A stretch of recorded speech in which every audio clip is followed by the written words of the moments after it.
世界七大奇迹又被称为世界七大奇景，是由人类所票选出的世界上最具代表性的7件事物。世界七大奇迹最初的构想始于公元前3世纪，分别为埃及亚历山大灯塔、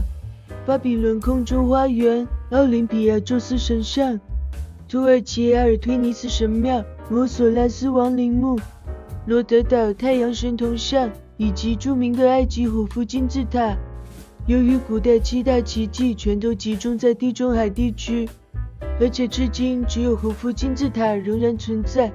其他的6项早已消失殆尽。瑞士新七大奇迹协会在1999年发起了另一项计划，把胡夫金字塔列为荣誉奇迹，并以投票的方式选出另外7项至今仍然存在的历史古迹，也就是今天为人所熟知的世界新七大奇迹入选的项目必须为人造建筑，并在公元2000年之前就已经修筑完成，以及被施予一定的保护程度。在投票结果于2007年7月7日揭晓后，世界新七大奇迹正式诞生。它们遍布世界各地，每一座遗迹背后都蕴含着特殊的历史意义。今天将为您一一介绍世界新七大奇迹的精彩历史故事。赶紧点击订阅按钮，就不会错过之后的任何影片哦。罗马竞技场建于公元72年至82年间，至今有超过1900年的历史。遗迹就坐落在意大利罗马市的中心。罗马竞技场的正式名称为弗莱文圆形剧场，是古罗马帝国最具标志性的建筑物，也是规模最大的椭圆形决斗场。罗马竞技场由罗马帝国的第9位皇帝维斯帕先皇帝下令修建，建筑外观呈椭圆形，长轴187公尺，短轴155公尺，周长达527公尺。竞技场的中央为表演区，被60排看台包围着，可容纳超过5万名观众。看台一共分为5区，前排为贵宾区，专供元老长官及祭司使用；第2、第3区为贵族及富人区，最后的第4及第5区则为平民区。层层看台被划分成3大部分，形成3圈不同高度的环形走廊，并逐层向后延伸，每层各有80个拱门。这样一来，观众们入场时只需根据自己的座位编号，从对应的拱门入场，再沿着楼梯找到自己所在的区域，最后找到自己的位置。这种极为有序的入场设计，至今仍然被大型体育场所沿用。此外，竞技场表演区的下方还设有地下洞口和管道，作为决斗士的休息区域，以及用于储存道具和牲畜，为上方的表演做准备。除了作为决斗士的竞技表演场所外，罗马竞技场也涵盖了许多其他活动，例如狩猎表演话剧以及战车模拟等等。除了富有强烈的宗教元素，也展现了权力以及家族的威望，深受当时百姓的欢迎。到了中世纪前期，罗马竞技场也不再用于娱乐，主要用于圣职人员的工作场所、防御工事以及宗教圣地等用途。直到近2000年后的今天，竞技场的部分遗迹因为地震以及盗贼的破坏而受损，但仍然是罗马帝国的代表性建筑，也是罗马著名的旅游景点。意大利版本的5后分硬币上正是以罗马竞技场为主题。1980年，这座古罗马时期的建筑奇迹被联合国教科文组织列入世界文化遗产，并在2007年名列世界新七大奇迹之一。泰姬玛哈陵是一座位于印度北方阿格拉城的陵，墓是印度知名度最高的古代建筑。泰姬玛哈陵是莫卧儿王朝第5代皇帝沙加罕为了纪念已故的第2任妻子金曼巴努尔新建的陵墓，在公元1632年开始建造，1653年完工，使用了成千上万的工匠设计，结合了印度建筑和波斯建筑的风格，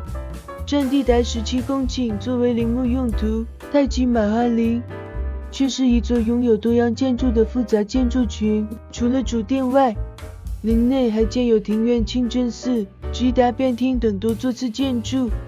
17世纪时，莫卧儿帝国是中亚最强盛的帝国，沙迦汗为了建造泰姬陵，耗费巨资从亚洲各地募集材料，在殿内的白色大理石上镶嵌宝石，包括来自阿富汗的青金石、中国的玉石和水晶、斯里兰卡的蓝宝石以及阿拉伯的红玉髓等等，一共多达28种宝石和矿物被镶嵌在白色大理石中，使泰姬玛哈陵在精致度上超越了当时莫卧儿王朝的所有建筑，作为建筑群的焦点与核心。泰姬玛哈陵的主殿是一座白色大理石建筑，四面有带拱门的敞厅，上方则为最被世人熟知的硕大圆顶。主殿四角的棱线被截去，形成了极具观赏性的八边形结构。在建筑美学上，泰姬玛哈陵最引人注目的莫过于建筑群的完全对称性。泰姬陵主殿每边的敞厅都盖有巨大的拱门，加上两侧上下排列的小拱门以及主殿周围的4座宣礼塔，使建筑从每一个立面看去都完全对称。到了19世纪，泰姬玛哈陵的部分建筑在岁月的侵蚀下遭到损坏，加上印度在近代史上曾被多次入侵，陵壁中所镶嵌的宝石也频频被入侵者凿出变卖。19世纪末，印度政府下令全面修复泰姬玛哈陵，让这座极具古代印度风格与历史意义的建筑成为了印度最著名的旅游景点，每年都有无数游客慕名而来。1983年，联合国教科文组织将泰姬玛哈陵列为世界遗产，并给予高度评价，称其为印度穆斯林艺术的瑰宝，以及世界遗产中令世人赞叹的经典杰作，并在2007年顺利被列入世界新7大奇迹之一。佩特拉古城是约旦的一座古城遗址，坐落在距离约旦首都安曼以南约250公里的沙漠中。与一般从平原上拔地而起的古迹不同，佩特拉隐藏在阿拉伯谷一条狭窄的峡谷内，周围悬崖绝壁环绕，入口是一条长约1.5公里的狭窄通道，峡谷最宽处只有7公尺宽，最窄处的宽度更是只有2公尺。佩克拉一词源于希腊文中的岩石，顾名思义，这座古城因其赤褐色的岩石建筑闻名于世。古城里的岩石不单只是红色，还有淡蓝橘、红黄色及紫色等等。绚丽夺目的岩石刷新了常人对于岩石的单一想象。古城的中心是一个大广场，广场的正面耸立着一座雕刻在陡岩上的宏伟神殿，名为卡兹尼神殿。城内还早有一座能容纳2000人的露天剧场，舞台和观众席全都从岩石中雕凿而来，加上各种建筑如寺院、住宅、浴室及墓库等，令人叹为观止。佩特拉被称作失落之城，它的历史可以追溯到距离至今2000年前的铁器时代。根据城中的陵墓样式估计，佩特拉始建于公元前3世纪到前2世纪之间，当时阿拉伯游牧民族纳巴泰人定居在此。勤劳的纳巴泰人在陡峭的岩壁上雕刻，一刀刀地雕凿出这座浩大的城市。由于地处阿拉伯半岛和地中海之间，佩特拉是当时贸易者们的必经之路，并随着前2世纪末纳巴特王国的兴盛，迎来了一段繁华的时光，是横越沙漠地区的贸易者们重要的歇脚之地。佩特拉的繁华一直延续至公元3世纪，由于海上贸易的兴盛，导致了作为陆路交通要塞的佩特拉城渐渐走向衰落，一直到1812年，一位名叫约翰的瑞士探险家乔装成阿拉伯人，进入该处沙漠，跟着当地的向导穿过狭长险峻的峡谷，直到一座座褐红色的巨型岩柱出现在眼前，佩特拉古城才再度被世人所知晓。1985年，佩特拉古城被联合国教科文组织列入世界遗产名录，是约旦最著名的旅游景点，也是目前世界新7大奇迹之一。位于巴西里约热内卢的就是基督像，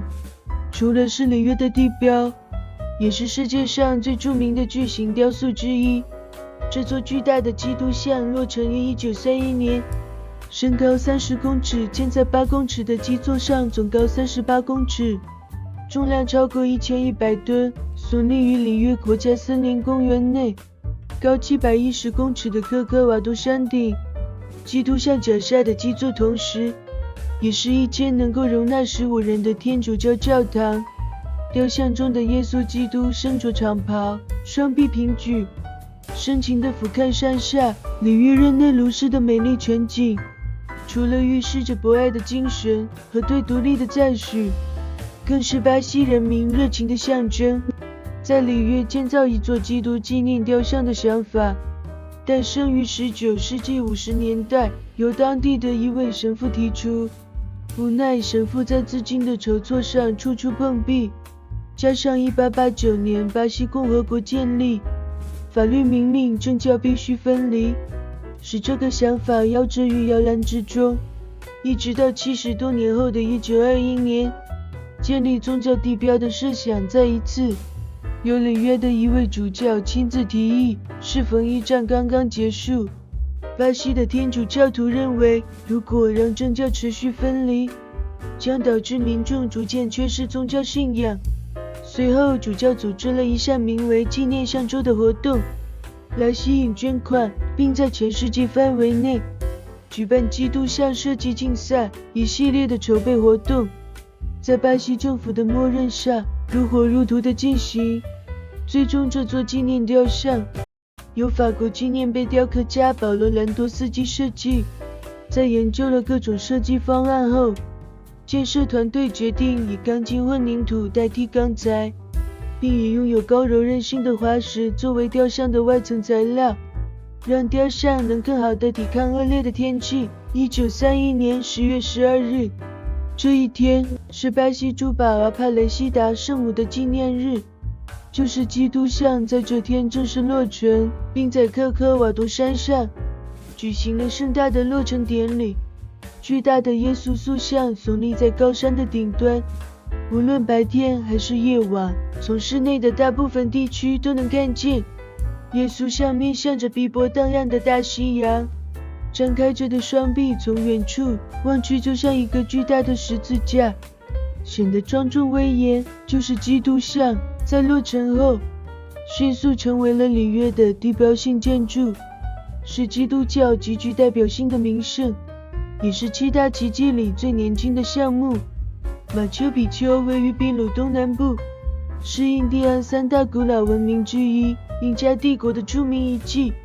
一直高耸于海拔2300米的山脊上。由于独特的地理位置，这座世界级古迹在400多年来一直隐藏于丛林覆盖的山间，直到1911年才被考古学家发现，从此受到了广泛的关注，一直到今天。马丘比丘遗址是印加帝国最著名的遗迹，也是秘鲁最著名的旅游景点。马丘比丘由印加帝国于公元1440年左右建立，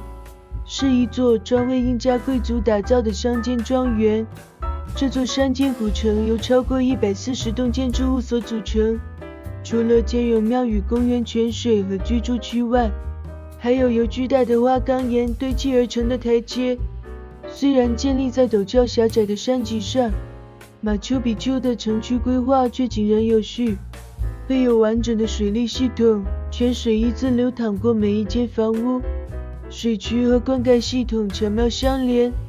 供王公贵族居住的梯形房屋整齐排列在一个缓坡上，用料优质，石墙精美。值得一提的是，印加人并非直接从大地上削切石料，而是从别处收集分散的石块，来打造这座雄伟的城市。在不使用粘合物的辅助下，城里的所有建筑完全依靠精确的切割堆砌完成，大小石块严丝合缝，连一个刀片都放不进去。除了石块的拼接手法令人啧啧称奇外，有些巨石的重量甚至超过20吨。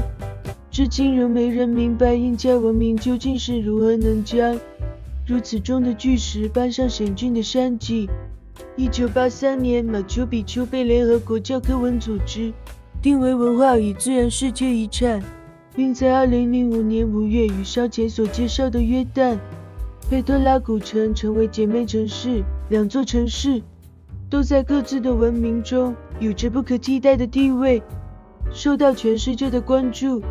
一并被列入世界新7大奇迹的榜单中。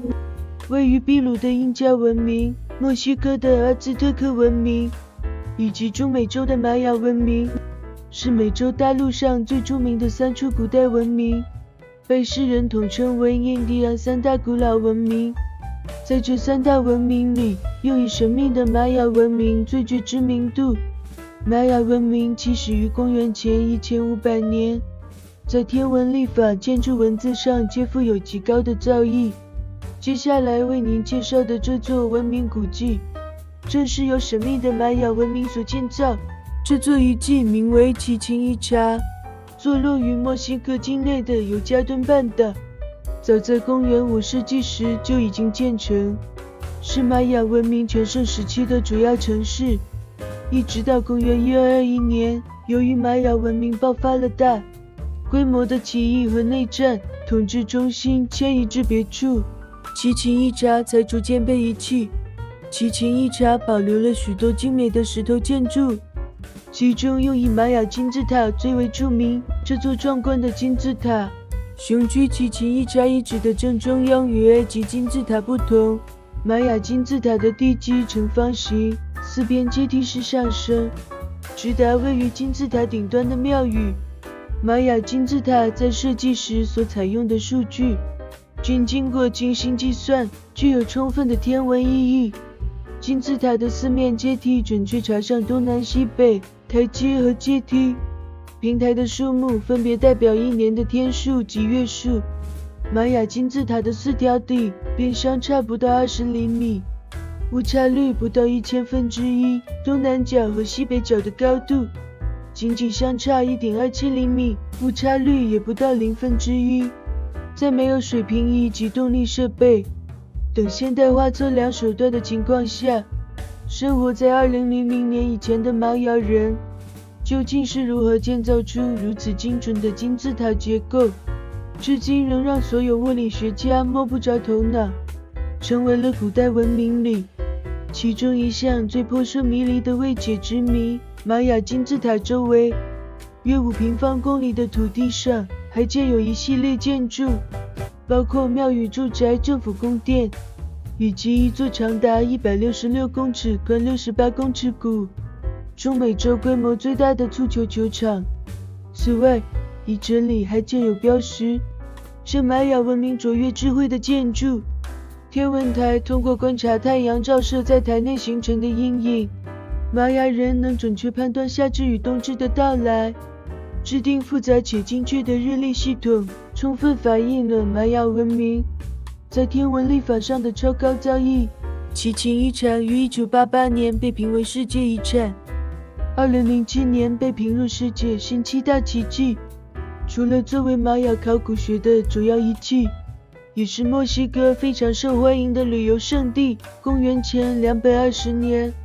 一统天下的秦始皇将修建于早些时候的一些断续的防御工事连接成一套完整的防御系统，用以抵抗来自北方的侵略，并在历代皇帝的加以修筑下，造就了人类文明以来最巨大的建筑物——万里长城。东起山海关，西至嘉峪关，长城遗址跨越北京、天津、山西、陕西、宁夏、甘肃等15个省市自治区，全长6700公里，是世界上修建时间最长、工程量最浩大的古代防御工程。自公元前8世纪开始，长城延续不断地被历代皇帝完善修筑了2000多年。如果把各个朝代修筑的长城加起来，总计长度超过5万公里，享有上下2000多年。纵横10万余里的美誉，长城修筑的历史，可上溯到公元前9世纪的西周时期。周王朝为了防御北方游牧民族的袭击，修筑了连续排列的城堡，列成一座防御。春秋战国时期，列国诸侯为了相互争霸，也在各自的边境上修筑起列城。到了公元前221年，秦始皇统一了天下，为了巩固帝国的安全，秦始皇下令大修长城。除了利用部分北方列城的基础之外，还扩修了许多部分，从此便有了万里长城的称号。自秦始皇以后，凡是统治着中原地区的朝代，几乎都修筑过长城，其中又以汉朝、金朝以及明朝3个朝代的修筑规模最大。现存的长城遗迹主要为始建于14世纪的明长城。绵延万里的长城不单只是一道道单独的城墙，而是一套由城墙、敌楼、关城、盾堡、营城、卫所以及阵城、烽火台等多种防御工事所组成的完整防御体系，并由各级军事指挥系统层层指挥、节节控制。而连绵不断的城墙则是长城防御工程中的主体部分。长城城墙一般平均高约8公尺，底部厚约6至7公尺，墙顶宽约4至5公尺，建于高山峻岭或平原险阻之处。建筑方式根据地形和防御功能的需要而加以变化。平原或要隘之处修筑的高大坚固，高山险处则较为低。矮狭窄长城在文化艺术上的价值，足以与其在历史和战略上的重要性相媲美。1987年，万里长城被联合国教科文组织列为世界文化遗产，具有极高的旅游观光价值和历史文化意义，是中华民族古老文化的丰碑和智慧结晶，更象征着中华民族的血脉相承和民族精神。希望你会喜欢这一集所带给您的知识，别忘了在影片下方按的喜欢，以及订阅这个频道和打开接收通知。如果你觉得今天的内容还不错，也请分享出去吧。感谢你的收看，拜拜。